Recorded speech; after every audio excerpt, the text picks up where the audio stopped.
ভূতের গল্প বলো। হ্যাঁ, ভূতের গল্প ওগুলো পারি না। কি কোন গল্প পারিস? কি বলছিস শোনো। এর আগে একটা না গল্প বলছিলি সুন্দর।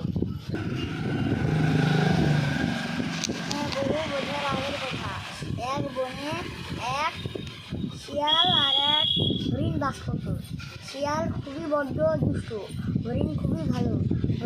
শিয়াল একদিন চলে গেল, সোজা গেল রাজার দরবারে, সিংহের রাজা। সিংহের রাজাকে বললো, রাজামশাই বিচার করুন, শিয়াল সবাইকে এক এক করে খাচ্ছে, ও আমাকেও খেতে আসছে। রাজামশাই বললেন, তুমি চিন্তা করবে না, কিচ্ছু হবে না, আমি আছি। রাজামশাই সিংহ সৈন্যকে লাগিয়ে দিলেন। সিংহ সৈন্য চলে গেলেন ওই শিয়ালকে খুঁজতে। শিয়াল দেখে রইলেন গাছের তলায় ছিল গাছের গাছে ঘুমাচ্ছিল।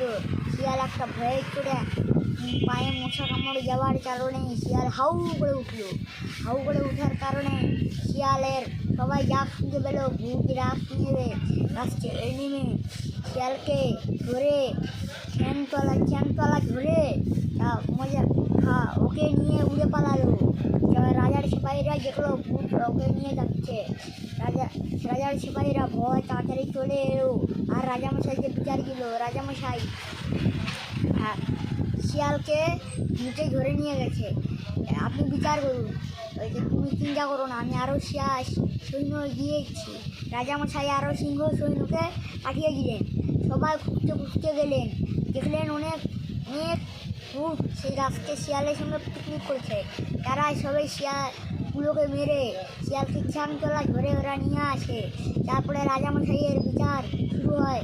রাজামশাই সব বলেন, তুই বল, তুই কেন এই দুনিয়াতে আর পৃথিবীতে বনের সিংহ যে রাত পশু পাখিদের কেন খাইছিস? রাজামশাই, আমার বাচ্চাদেরকে আমি খাওয়ানোর জন্য এসব করছি, আমার বাচ্চাকে খাওয়ানোর জন্য।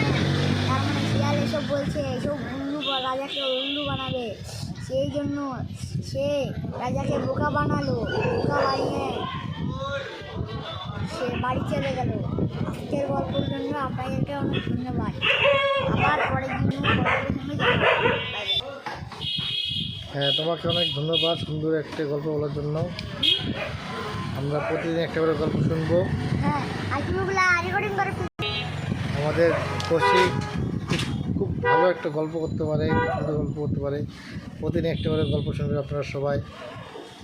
কি কৌশিক, তুমি জানি কোন স্কুলে পড়ো? স্কুলের নাম বলো। আমার স্কুলের নাম মহিতলা সরকারি প্রাথমিক বিদ্যালয়, মহিতলা স্কুলে। আর আমি তৃতীয় শ্রেণীতে পড়ি। আমার বন্ধুদের সঙ্গে আমরা স্কুলে শুক্রবারে দিন পিকনিক করি। পিকনিক হলে 100 টাকা নিয়ে যেতে হয়। আমরা ওখানে পিকনিক করে বিকালে, আর এসব পিকনিক করার সুবিধে শনিবারে কাল আমার পরীক্ষা। আর এই জন্য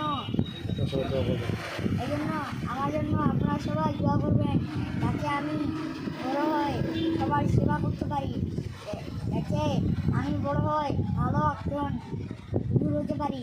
আর আমি যেন পড়ালেখা করে যেন আমি সবার জন্য সেবা করি। আপনাদের সবাইকে আমার এই কথাটা শোনার জন্য ধন্যবাদ। সবাই লাইক অ্যান্ড সাবস্ক্রাইব করে দেবেন, চ্যানেলকে পাশে বেল আইকন করে দেবেন। হ্যাঁ, বাই বাই। তোমাকে অনেক ধন্যবাদ। ঠিক।